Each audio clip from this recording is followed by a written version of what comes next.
Muy buenos días, queridos televidentes de Televisión Nacional de Honduras. Es un placer para nosotros recibirles hoy, sábado 15 de julio, a mediados de un mes muy importante.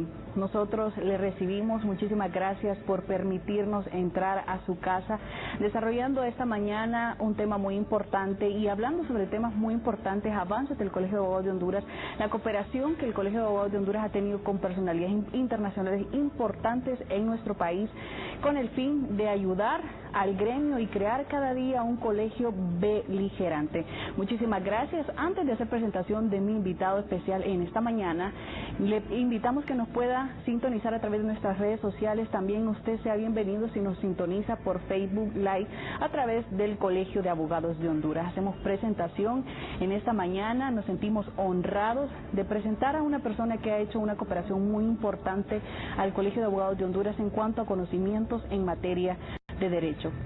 Bienvenido sea el doctor Jacobo Domínguez.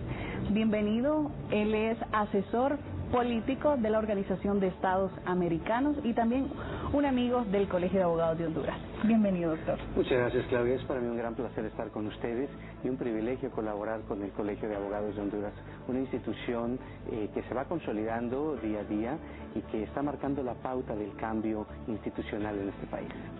Así es para nosotros un placer contar con su compañía en esta mañana y daremos inicio hablando sobre todas las actividades que se pudieron realizar con su compañía, capacitaciones, viajes en diferentes capítulos del país con el fin de fortalecer los conocimientos de todos los profesionales del derecho. Si nos cuenta cómo se sintió llegando a Honduras y ver las puertas del Colegio de Abogados de Honduras siempre abiertas para que usted pudiera brindar de sus altos conocimientos a cada uno de los profesionales del derecho. Muchas gracias. Bueno, quisiera hacer primero que nada un gran reconocimiento a la directiva del Colegio de Abogados, presidida por el abogado José María Díaz, que desde el inicio han marcado una pauta de cambio en el gremio. Creo que los abogados debemos de retomar en todos los países un rol de asistencia social. Los abogados tienen una ventaja comparativa en el resto de las profesiones, que es la enorme necesidad de compartir sus conocimientos hacia sectores que muchas veces no tienen el acceso a bienes fundamentales como lo es la justicia. Entonces la vocación de servicio que ha mostrado esta directiva se ha hecho patente y desde el inicio fuimos invitados, en el tiempo que duró mi misión internacional aquí, a capacitar, a compartir, a generar un esquema de interacción que incluso logró consolidar algunos convenios internacionales como el de la Universidad de Jalapa. Estuvo por aquí el rector de la Universidad de Jalapa suscribiendo ese convenio y producto de él el colegio tiene acceso a 3 becas para estudiar en México una maestría en alguna de las ramas del derecho. Creo que ha sido una etapa muy interesante y bueno, pues seguramente que ustedes seguirán trabajando a ese respecto.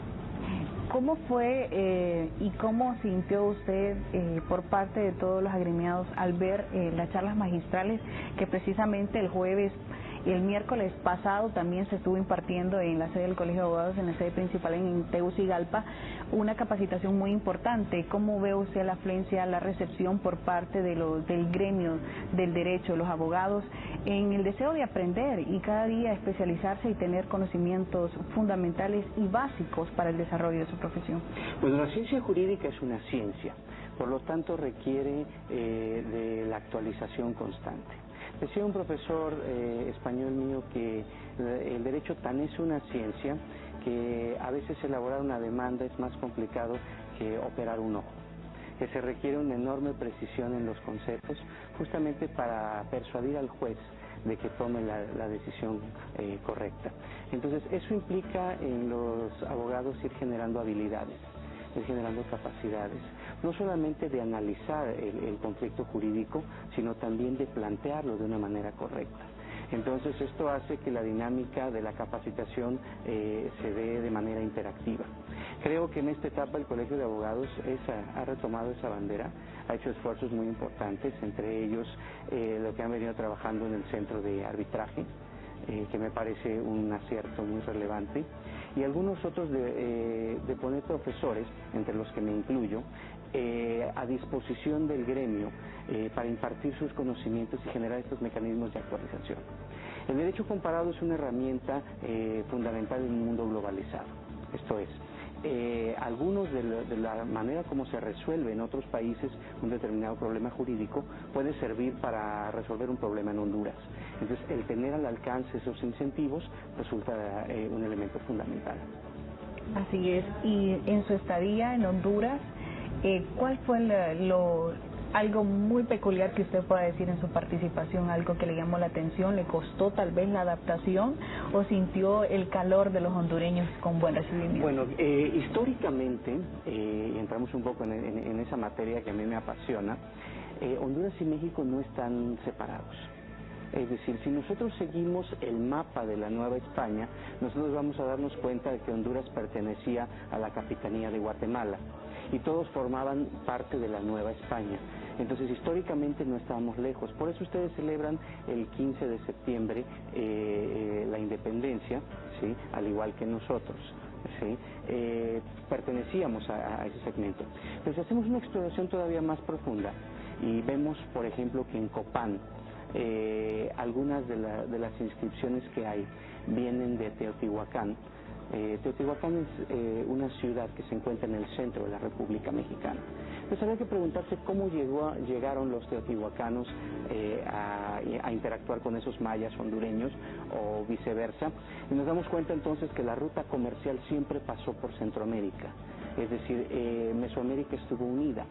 La idea de una Mesoamérica unida no es una idea del siglo XIX, sino que es más antigua, de manera tal que, bueno, compartimos costumbres, compartimos valores, compartimos muchos elementos que nos hacen muy afines. Yo me sentí muy cómodo justamente por eso, me sentí como si estuviese en un estado más de la República Mexicana.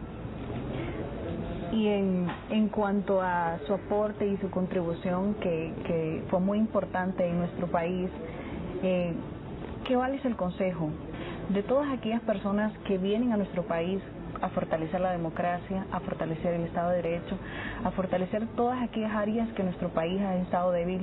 ¿Cuál es el consejo que usted le podría dar a la ciudadanía, ya que debe existir una cooperación tanto de los organismos internacionales que vienen a aconsejar a nuestra Honduras, tanto como los hondureños también poner de nuestra parte para ir creando cada día un país con mayor democracia, con mayor transparencia y con mayor estabilidad en muchas áreas de nuestro país?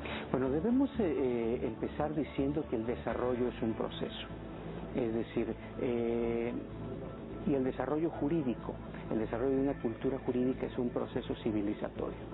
Es decir, cuando nosotros hablamos de una evolución positiva en materia de derechos humanos, es decir, ir trabajando institucionalmente para alcanzar los estándares que se requieren, es un proceso que debe darse a nivel cultural. Entonces hay interacción de diferentes elementos, la sociedad civil, por ejemplo, juega un papel fundamental, las instituciones gremiales como los colegios también lo hacen, pero muy particularmente implica un cambio de mentalidad, Claudia. Y ese cambio de mentalidad lleva cierto tiempo que se dé. Entonces lo que hay que ir sembrando, hay que ir abonando, hay que ir construyendo. El futuro no es un espacio a imaginar, sino es un espacio a construir. El futuro se va nutriendo de los diferentes elementos que nosotros vamos acomodando para llegar. Es decir, el proceso es un camino, no es una meta. En esa medida, Honduras tiene que trabajar al interior para generar una mayor cultura de la legalidad, una mayor cultura política, y de la misma manera los agentes internacionales tenemos que dotarlos de los elementos que son necesarios para alcanzar esos estándares. Es decir, es una retribución mutua. Yo no puedo decir, por ejemplo, que solamente la comunidad internacional sea la que aporte. La comunidad internacional también se lleva mucho de la cultura hondureña, también se lleva mucho de las perspectivas de los pueblos. La cooperación es de ambos, en ambos sentidos. Por eso es un proceso de integración humana. Si nosotros vemos cómo se dan en otros lugares del orbe esta construcción de identidades, y pensemos por ejemplo en la Unión Europea, los países cooperaron entre sí para alcanzar estándares similares de desarrollo económico, político y social. Y eso se da también respetando el entorno originario de esos países. Entonces creo que es de ida y vuelta la cooperación y bueno, yo también voy muy enriquecido con la cultura de Honduras. Saliéndonos un poco del tema, yo creo que sería también una de las partes de las curiosidades que a todos nos encantaría saber, cuando vienen personas de otro país, ¿qué es lo que más logran? Esto es fuera de un tema jurídico. Se llevan de nuestro país, Honduras. ¿Cuál es la imagen o el recuerdo que tienen de nosotros los hondureños? Bueno, en primer lugar lo que nosotros tenemos que decir es que Honduras es un lugar que tiene grandes riquezas y grandes potencias. ¿Sí?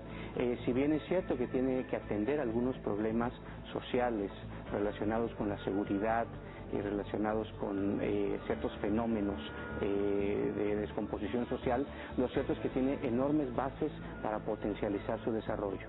Es un país que tiene grandes riquezas turísticas. Es un país que tiene bellezas naturales, es un país con una extensión territorial que permite una gran cantidad de cultivos de la más alta calidad, e incluso que pueden competir en los mejores espacios del mundo con alto grado de éxito. Si nosotros pensamos, por ejemplo, en el café, a partir de ahora, que yo visité Honduras, pensaré en el café hondureño, no solamente en el café colombiano o en el café brasileño. Es decir, es un activo poderoso de este país. Si pensamos, por ejemplo, en el tabaco, ¿sí? El tabaco hondureño tiene en calidad, en pertinencia, en características, muchos elementos para competir en el mercado internacional. Entonces yo creo que lo primero que nos llevamos las personas que visitamos Honduras es un conocimiento completo del país, una identidad real de cómo es el país verdaderamente y no solamente los flashazos que surgen de algunos temas que sí son importantes, que tienen que atenderse, pero que no son el destino de los hondureños, todo lo contrario. El destino de los hondureños pasa por cultivar sus capacidades, por potencializar sus fortalezas y bueno, encontrar mejores espacios de desarrollo. Por otro lado, una de las principales riquezas de Honduras es la gente. Y pareciera un cliché, pareciera que los turistas siempre decimos eso, pero la curva de edad nos permite ver que la población económicamente activa de Honduras, sí, son jóvenes. Entonces eso permite que haya una gran cantidad de fuerza de trabajo que requieren detonarse la inversión y algunos otros elementos justamente para darles esas oportunidades. Pero es un proceso que gradualmente los hondureños tendrán que ir encontrando soluciones a esos elementos estructurales. Pero es un lugar con una enorme energía, con una gran potencialidad y ustedes siempre deben de verse, y eso lo comparto porque también los mexicanos pasamos por esa dinámica, siempre deben verse con una mentalidad triunfadora. Si nosotros vemos, por ejemplo, a sus jugadores de fútbol, ¿sí? Son jugadores de primer nivel, ¿sí? Que pueden triunfar en otros países. Que siempre ha habido competitividad con claro, México. Como también ocurre con nosotros. ¿Qué necesitamos? Mentalidad ganadora. Es decir, que nosotros juguemos en el concierto de las naciones, los latinos, ¿sí? En la misma dinámica que el resto. Que no nos sintamos deteriorados o no nos sintamos menos, sino que tengamos nos demos nuestro verdadero valor. Y eso pasa por la construcción de muchas identidades, Claudia. Por ejemplo, tenemos que devolverle el valor a nuestros niños y nuestras niñas. Desde muy pequeños enseñarles lo importante que es conducirse con honestidad, con rectitud, y lo importante que es eso en el mundo laboral. Que ser honesto es una vocación, ¿sí? Y que además es un buen negocio. ¿Por qué razón? Porque todo el mundo quiere tener en su empresa un empleado honesto. En el caso particular de nuestras niñas latinoamericanas, tenemos que devolverles su valor, tenemos que potencializar su dignidad, tenemos que enseñarles que están a la par, de manera tal que tengan igualdad de oportunidades.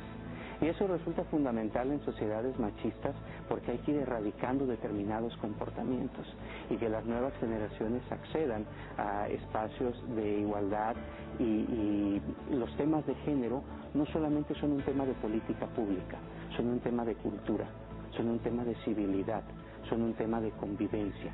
la violencia política y social inicia en muchas ocasiones en la violencia personal. Entonces, si nosotros vamos acotando esos elementos, bueno, tendremos mejores ciudadanos que harán un mejor país. Así es, y nosotros seguimos compartiendo con el doctor Jacobo Domínguez, pero nos vamos...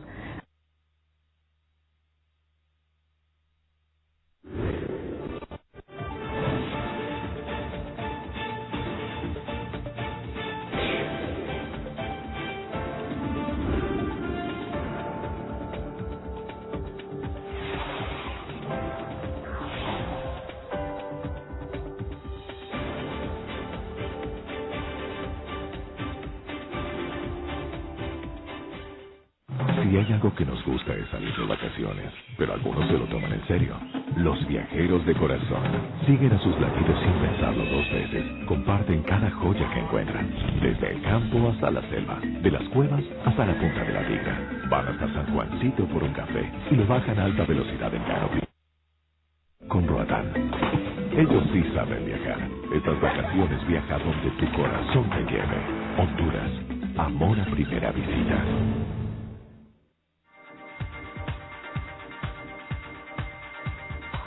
Impulsamos el sector vivienda para ofrecer condiciones dignas en comunidades sostenibles a los trabajadores hondureños.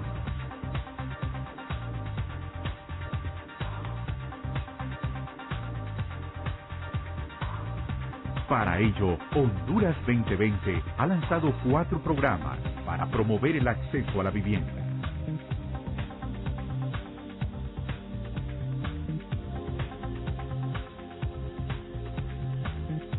Honduras 2020 se ha diseñado para vos, para cada hondureño.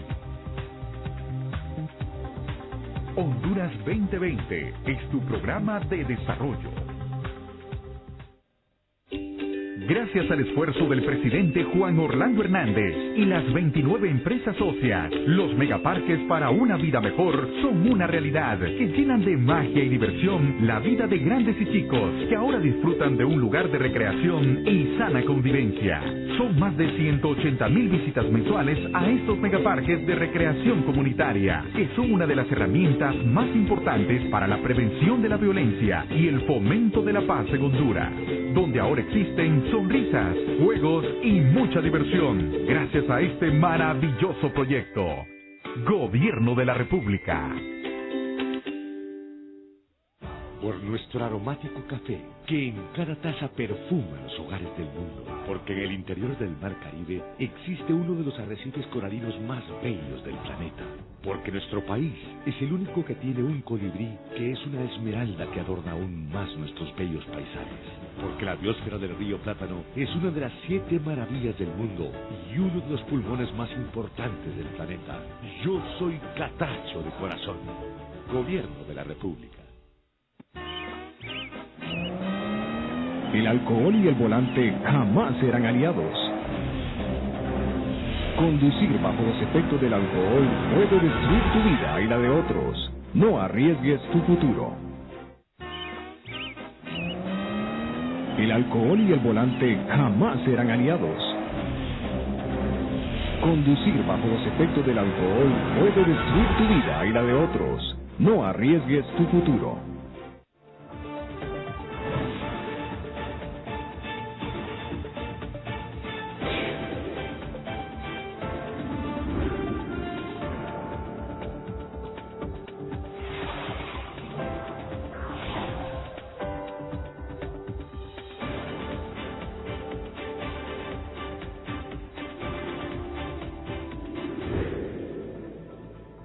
Gracias por continuar en sintonía de su programa La Voz del Colegio de Abogados de Honduras.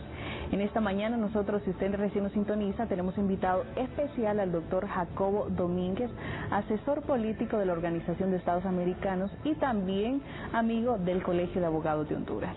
Para continuar hablando en este segmento, queremos desarrollar específicamente su alta experiencia como catedrático de la Universidad de Jalapa en México, si nos cuenta. Muchas gracias. Bueno, yo tengo una experiencia de hace algunos años como profesor de la universidad.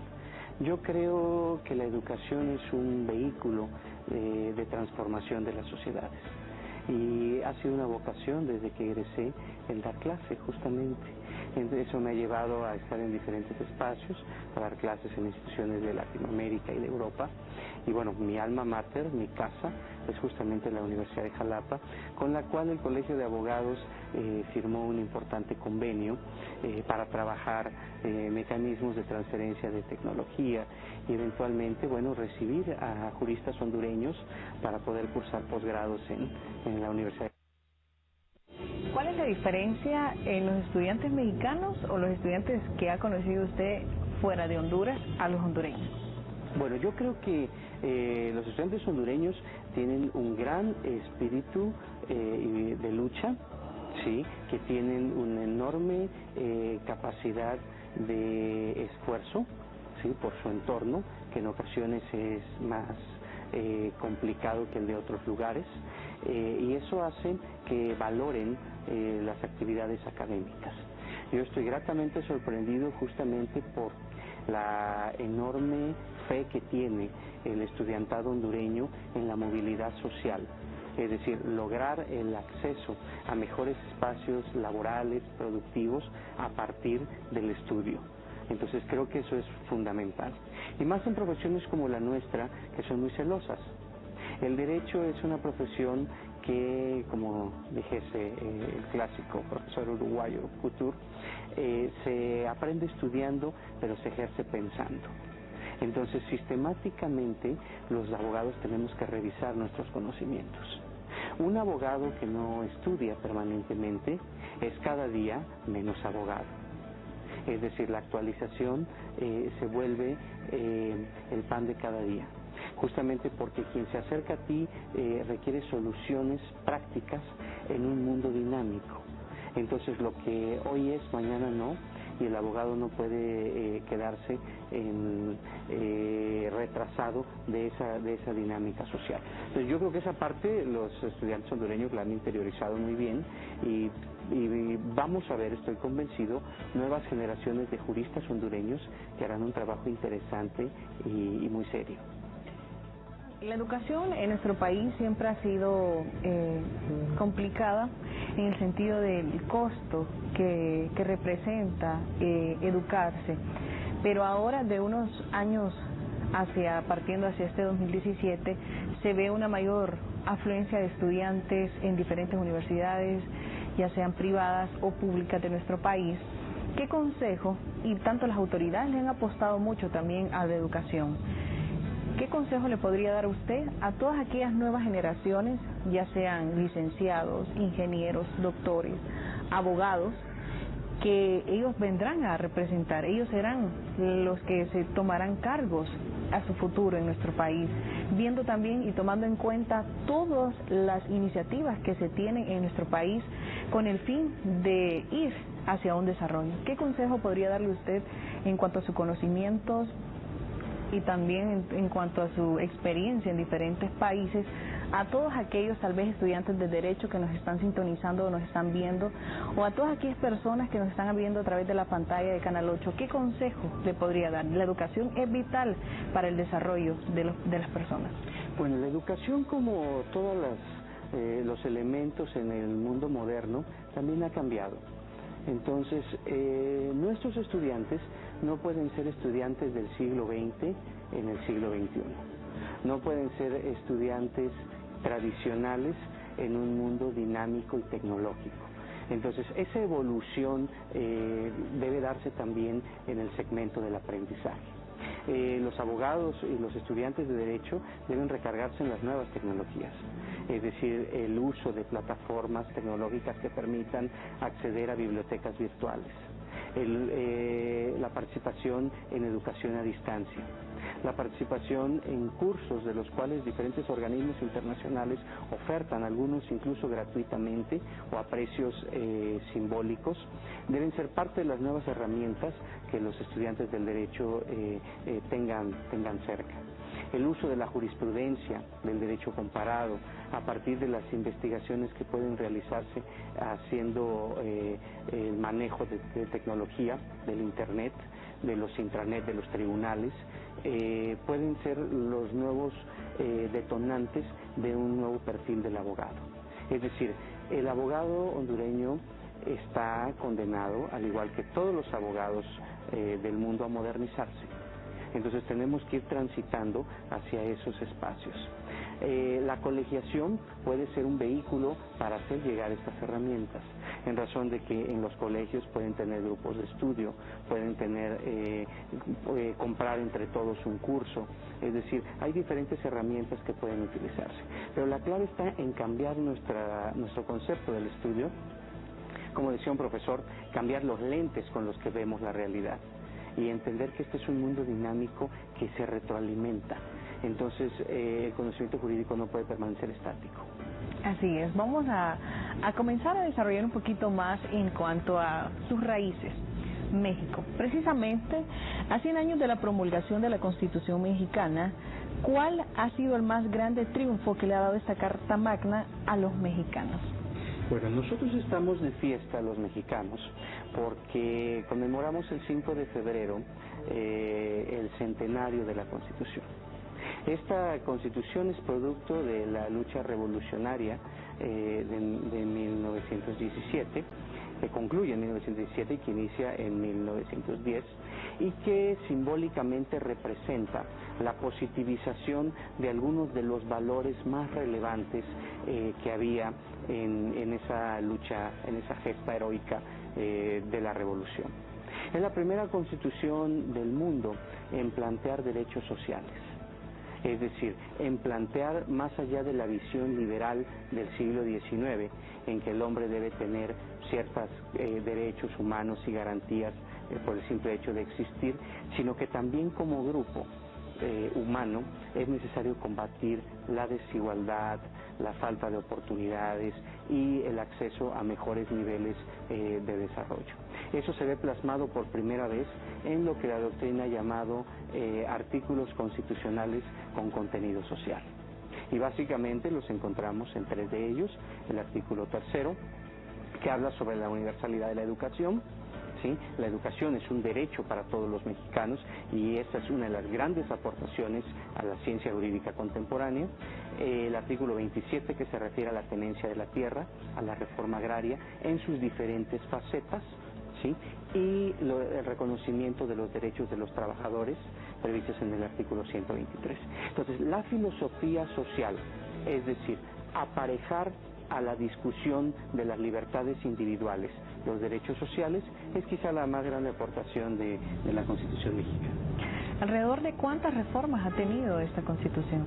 Es difícil contarlas, Claudia, porque para explicar el tema de las reformas en México habría que empezar explicando el modelo que México sigue para reformar. Nosotros tenemos una Constitución en teoría rígida, ¿sí? Sin embargo, incluye una figura que se denomina constituyente permanente. ¿Qué quiero decir con esto? Para reformar la Constitución mexicana se necesita la votación de las 2/3 partes de la Cámara de Diputados. Después pasa a la Cámara Revisora, la Cámara de Senadores, ¿sí? O viceversa, dependiendo de dónde haya surgido la iniciativa, y se requiere la votación de las 2/3 partes. Y finalmente la aprobación de las 2/3 partes de las legislaturas de los estados. ¿Okay? La suma de las dos cámaras más las legislaturas de los estados se llama constituyente permanente. Y se llama constituyente permanente porque siempre está ahí, es decir, puede accionar en cualquier momento. Ahora, eso hace diferente al resto de las constituciones, porque todos los artículos pueden ser tocados, de manera que no existen artículos pétreos, sino que todos pueden ser modificados. Entonces, de acuerdo a estadísticas que se tienen, esta Constitución ha sufrido más de 600 reformas, ¿okay? En aproximadamente el 81% de los artículos, ¿sí? Estas reformas han sido tanto de forma como de fondo, y para algunos historiadores esto forma parte de la actualización jurídica que sufre un cuerpo normativo. Para otros, para otras teorías, ha quedado en el olvido el texto original, y entonces lo que tenemos es un elemento completamente distinto de lo que aprobaron los constituyentes. Aún teniendo esta serie de reformas, ¿mantiene su espíritu constituyente? Es interesante la pregunta, porque el espíritu constituyente se refleja en 3 dimensiones. Por un lado, lo referente a las garantías individuales, que fue modificado en el año 2011 para dar lugar a los derechos humanos. Entonces no estaba en el espíritu del constituyente, sin embargo fue una mejora importante que permite hacer control de convencionalidad, ¿sí? Es decir, incluir los tratados internacionales en materia de derechos humanos al texto de la Constitución con una extraordinaria nitidez y que los jueces puedan hacer interpretación. Por otra parte, la parte orgánica se refiere a la estructura del Estado mexicano, el cual queda intacta, y los derechos sociales han sufrido algunas modificaciones. Entonces, en esencia, ha ido evolucionando la Constitución. La pregunta que se hacen algunos juristas y que fue tema de discusión en estos meses es si México requiere una nueva Constitución. Es decir, si han sido tantas las modificaciones que ahora sea necesario hacer una nueva, ¿sí? O bien la que tiene ha ido evolucionando conforme al compás de los tiempos. ¿Y su criterio respecto a eso? Mira, ese es un tema sumamente interesante. A mí me parece que ya es una nueva Constitución. Es decir, la han modificado tanto, ¿sí?, que ya no tiene relación con el texto original. La parte que habría que revisar es que una Constitución no solamente es una expresión de naturaleza normativa, sino también es una expresión programática. Los pueblos plantean en su Constitución lo que quieren, el destino al que quieren llegar. Entonces lo que habría que preguntarse es hacerse la misma pregunta que se hizo Madero en 1910. Si la Constitución no se ha cumplido por un problema normativo o si la Constitución no se ha cumplido por un problema social, y cuál es el rumbo que debe tomar el país a ese respecto. Es evidente que actualmente tenemos un mundo completamente diferente al de hace 100 años, ¿sí? Sin embargo, ¿cuál es el rol que debe tener en un momento México en ese concierto de naciones? ¿Cuáles son los alcances que debe tener nuestro país en esa dinámica con otros estados? El alcance de los tratados internacionales en materia de derechos humanos, en materia de medio ambiente, en materia comercial. Sí, entonces habría que revisar el destino que nosotros queremos. Ha habido dos ejercicios recientes de nuevas constituciones en dos entidades federativas, en la Ciudad de México y en Guerrero. Y el planteamiento, por ejemplo, del constituyente de la Ciudad de México es sumar una serie de derechos que resultan muy importantes y que son de avanzada. Entonces, en conclusión, creo que sí tendríamos que replantear el destino para entonces pensar en una nueva Constitución. ¿Cuál es la desventaja de que la Constitución mexicana no tenga artículos pétreos? Bueno, la idea de los artículos pétreos es una idea de la doctrina alemana, en donde se dice que hay de acuerdo a la teoría de Kelsen, ¿sí?, ustedes recordarán la pirámide de Kelsen, ¿sí?, en la parte superior está la Constitución, que es el mito fundante del Estado. Entonces, para la doctrina alemana hay ciertas cosas que no se pueden tocar porque forman parte de la esencia del Estado. Constituciones como las nuestras, en el caso de la mexicana, la idea es que el Estado se vaya adaptando a los diferentes mecanismos, ¿no? Sí, y que siga teniendo determinados valores, pero que sean a su vez regulados por el constituyente permanente. A mí me parece que el hecho de que no tengan artículos pétreos es una ventaja y que nos funciona porque forma parte de nuestra idiosincrasia constitucional. ¿Y quién fue el mejor constituyente de este año 1917? Bueno, eso es una pregunta muy difícil de responder, porque lo que se discutía ahí, más que posturas personales, eran posturas de grupos. Había dos corrientes.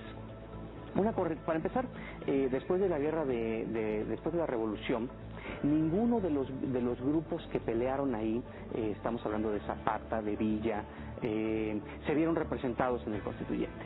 Es decir, fueron solamente el ejército de Carranza el que convocó a la constituyente y el que actuó.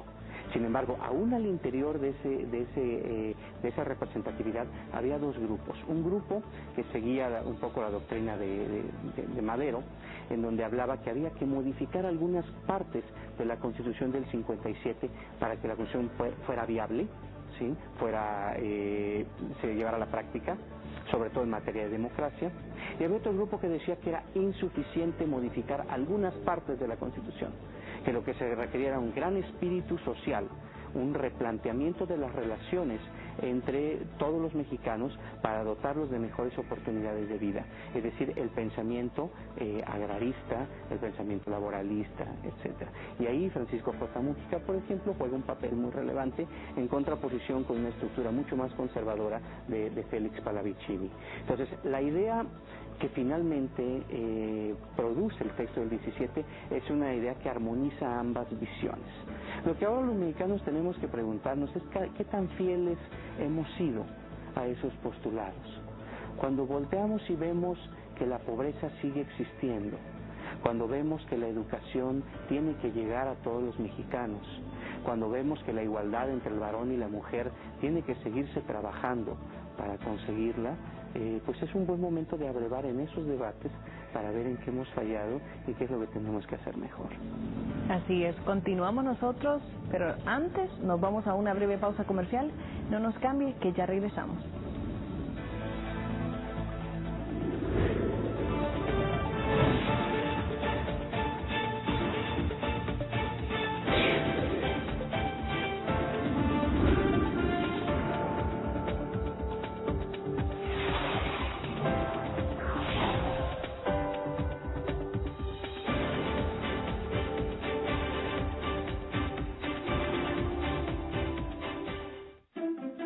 El gobierno digital es el uso de herramientas de tecnología y comunicación en las instituciones públicas para lograr una mayor eficiencia en los servicios y mejorar la calidad de vida de los ciudadanos. ¿Cómo se beneficia el ciudadano? Ahorrando tiempo y dinero. Realizando trámites y servicios en línea desde su celular o computadora, podrá acceder a información, realizar consultas y muchos trámites más. También el gobierno digital estimula la economía a través de la generación de servicios digitales e incentiva la participación y colaboración ciudadana. El gobierno digital hace más fácil tu vida.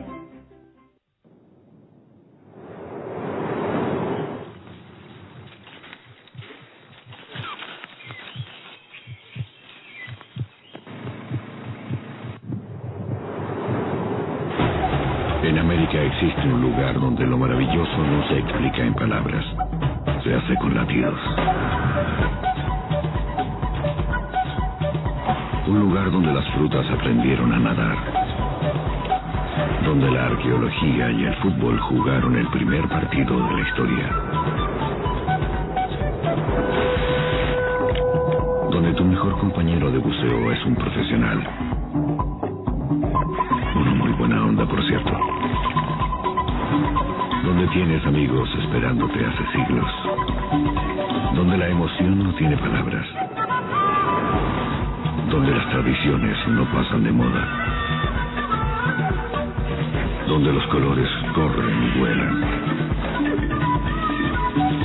Donde el café se hace ruta y te despierta con un macchiato y rosquillas.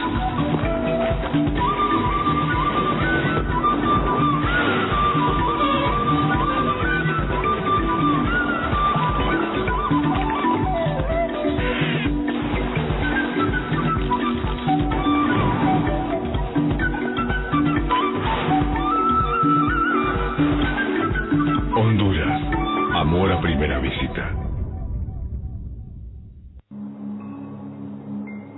Mi mamá me dijo que cuidara de mi suéter. Ahí me cosí el teléfono de aquí y el de mi papá, que está allá en la USA. No lo vayas a perder. Y no te vayas a perder vos, ¿eh? Me dijo que el viaje iba a ser bien duro. Pero vos tenés que ser fuerte. Le pido que obedeciera al señor Raúl. Él se las sabe todas y te va a cuidar. Yo le dije que me quería quedar. Todo va a estar bien. Allá te va a ir mejor. Mi mamá se equivocó. Una vida de arrepentimientos no te regresará a tu hijo. Su hogar está aquí, en Honduras, nuestra patria, nuestro futuro.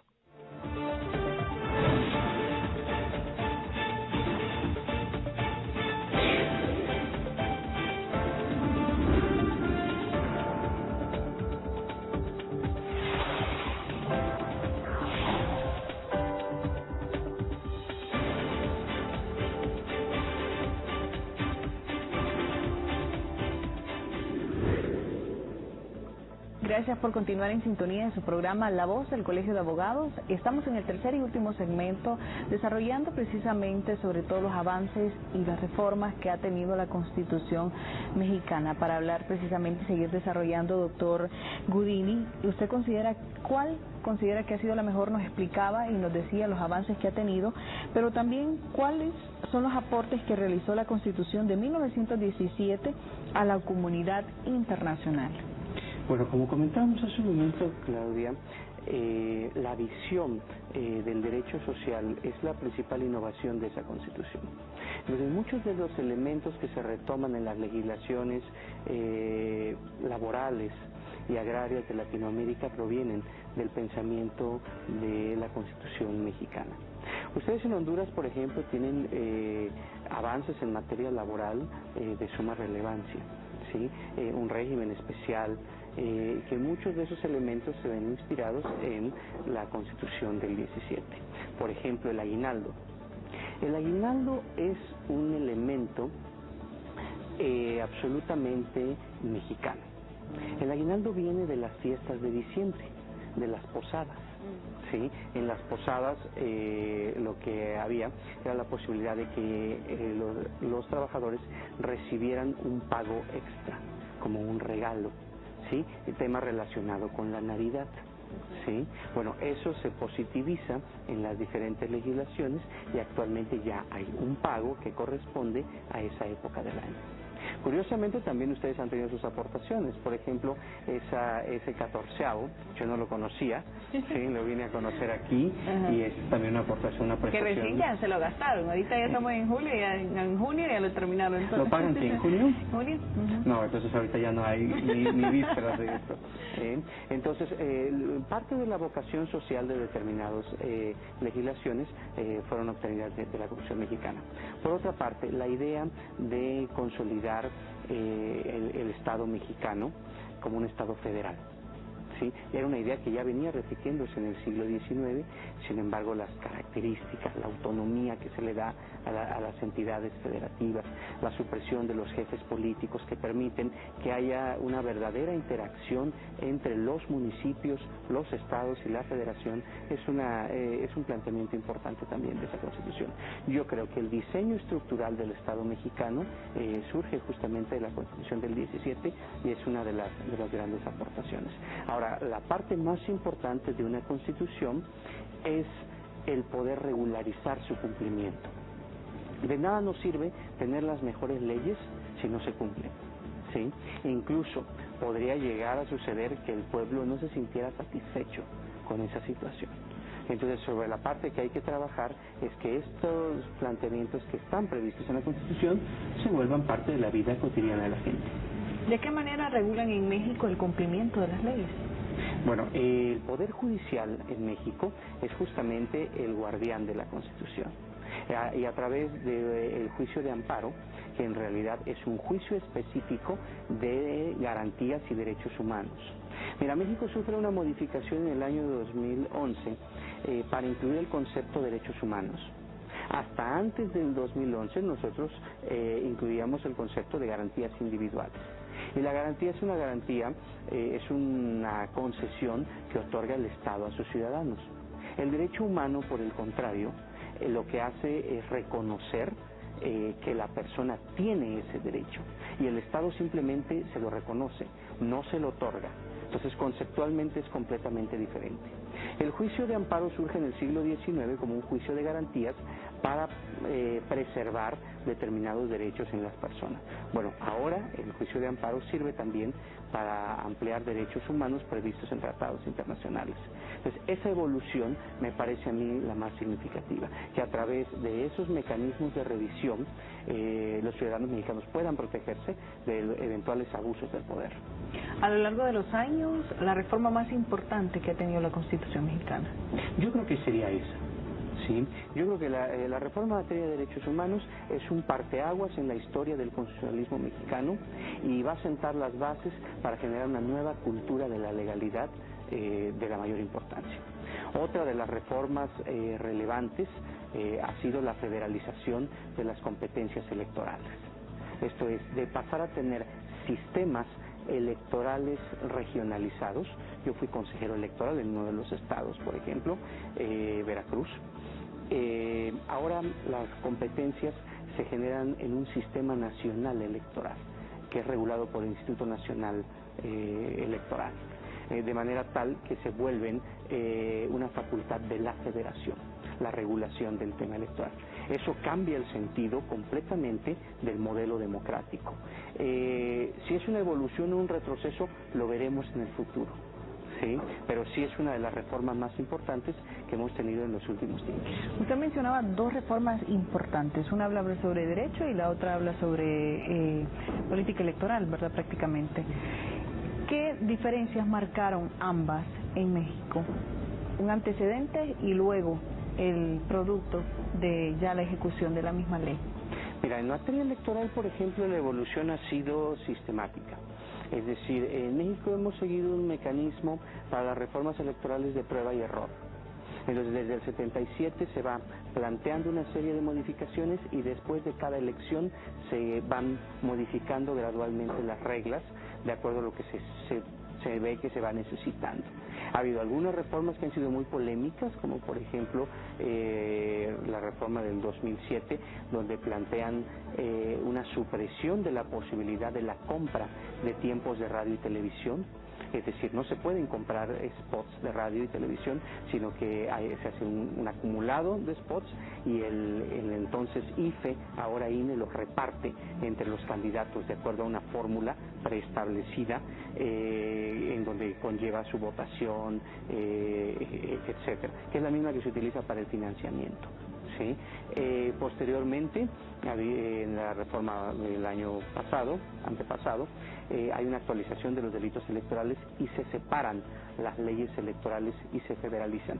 Es decir, es un proceso que involucra cambios constitucionales, pero bueno, lo importante es que estas reformas sirvan para que todos los actores políticos estén en paz. Entonces, si hay que cambiar algo en el sistema político, en México pensamos que hay que cambiarlo, siempre que las elecciones se lleven en paz y haya mayores niveles de satisfacción. Ahora lo que se busca en las teorías modernas es la lealtad democrática. Es decir, que la gente respete los resultados porque está convencido de que la elección fue una elección limpia. Entonces, todo aquello que haya que modificar y que haya que abonar para tener lealtad democrática es parte de lo que construye las reformas electorales. ¿Muy apoyada por los mexicanos estas iniciativas en cuanto a materia política? Sí, en realidad aún no se ven los efectos en su totalidad, pero por ejemplo tenemos algunos casos paradigmáticos. Por primera vez tenemos candidatos independientes que llegan al poder. Es decir, se hace a un lado la partidocracia convencional, ¿sí? Que incluso ya había sido cuestionada en el año 2012 con una sentencia de la Corte Interamericana, que es el caso Castañeda-Gutmann contra México, en donde al canciller Castañeda le niegan su inscripción como candidato independiente, y bueno, se hacen las reformas respectivas y ahora hay un gobernador de la parte económicamente más activa de México, Nuevo León, será el equivalente de ustedes de San Pedro Sula, ¿sí? Que tiene un gobernador que fue un candidato independiente. Así también diferentes alcaldías, diputaciones, es decir, hay un modelo que va ciudadanizando un poco las elecciones y eso me parecen avances interesantes. Y lo más importante que todo con motivar la democracia, la transparencia en todos los procesos electorales de México. Así es, la parte más importante de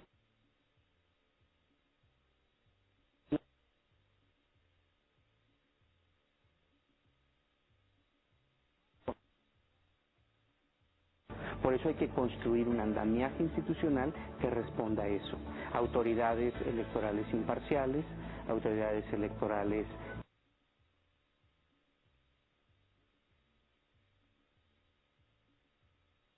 vamos construyendo la materia prima de lo que están hechos los gobiernos, que es la confianza. Es decir, ese es el elemento.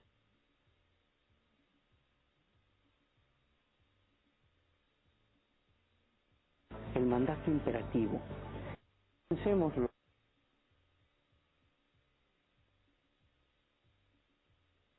Mandatario. Bueno, pues exactamente así funciona el gobierno y debe haber confianza entre el mandante y el mandatario para que se pueda construir esa.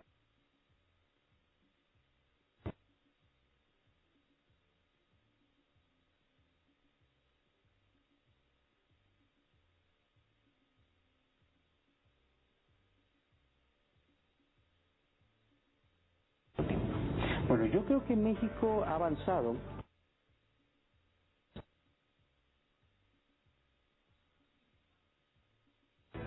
Tenemos que seguir diseñando esquemas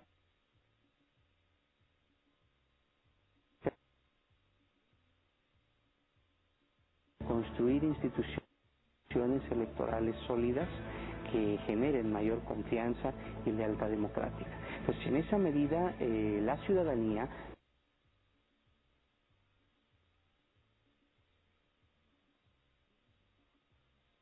Entonces, a mí me parece que tenemos una ruta definida y que hay que ir construyendo a ese respecto. Y los abogados, las nuevas generaciones, dan la oportunidad de corregir muchos de los errores que nosotros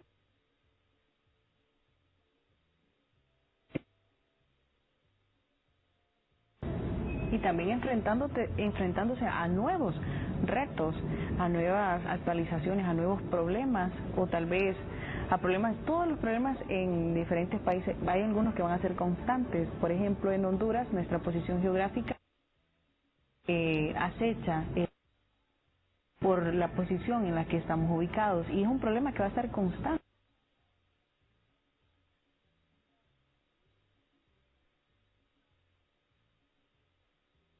Muchos años a futuro.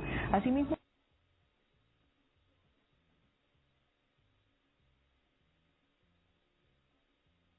y porque de todas las nuevas generaciones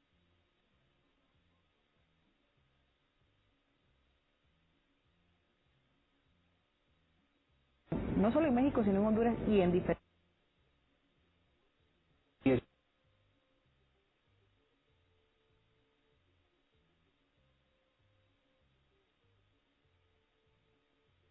Eso es que tenemos que preparar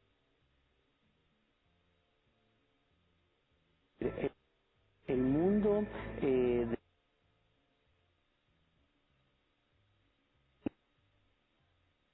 existe. Ahora ustedes encienden el televisor, por ejemplo, y ya no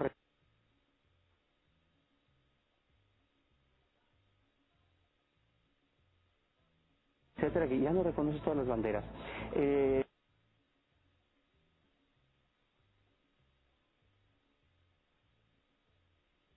Interdependencia. Es un mundo que requiere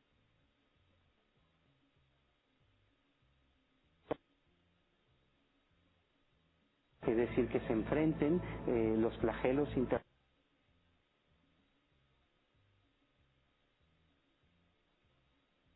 Esa dinámica de interacción hace que nosotros necesitemos nuevos instrumentos jurídicos, algunos internacionales, otros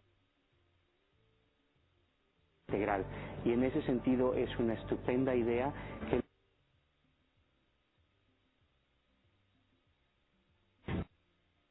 estamos quedando cortos de tiempo y queremos tomar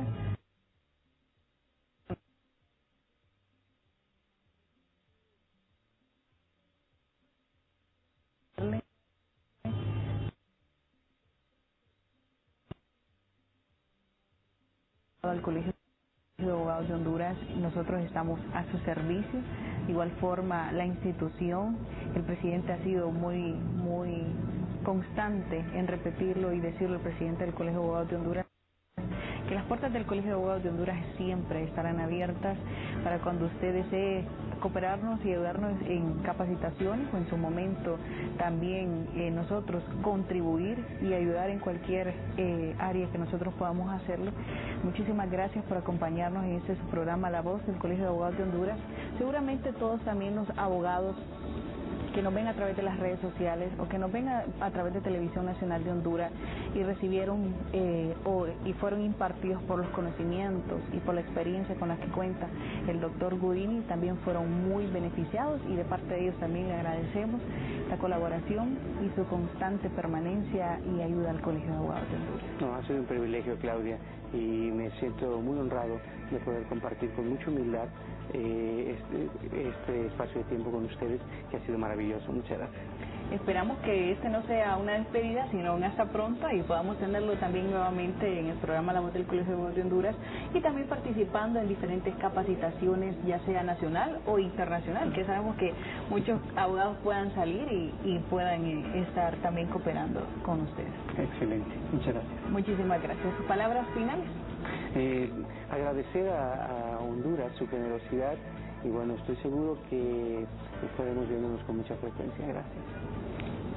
Muchísimas gracias, querido televidente de Televisión Nacional de Honduras, y este es su programa La Voz del Colegio de Abogados de Honduras. Gracias por permitirnos sábado a sábado llevarle diferentes temas de actualidad en el país y permitirnos entrar a las puertas de su casa para desarrollar importantes temas, cada día contribuir a los conocimientos con entrevistados de alta calidad que puedan brindarle un criterio, asimismo también mantenerle actualizado sobre todas las actividades que el Colegio de Abogados de Honduras realiza durante toda la semana. Muchísimas gracias por sintonizarnos, nos despedimos, tenga usted un bonito sábado.